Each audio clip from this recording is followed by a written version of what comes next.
জীবনে অনেক ফ্রেন্ড ছিল, কিন্তু তোদের মতো কেউ হবে না রে।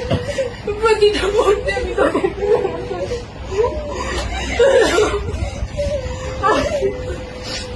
দীর্ঘ 12 বছর পড়াশোনা জীবনে অনেক স্যারের সাথে পরিচয় হয়েছে, অনেক বন্ধু বান্ধবের সাথে পরিচয় হয়েছে, কিন্তু শামীম স্যারের মতো কেউ হয়ে উঠতে পারিনি আজ পর্যন্ত।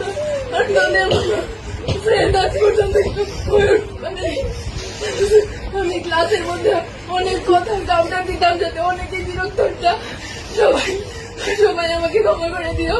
আমার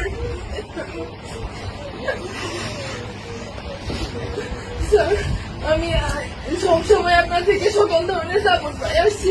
স্যার, কোনো সময় আপনাকে শুধু স্যারের চোখে না, আপনাকে আমার বড় ভাইয়ের চোখে, একজন আদর্শ গাইডলাইনের চোখে দেখে আসছি। স্যার, ভবিষ্যতে আমি চাই আপনার কাছে আদর্শ একজন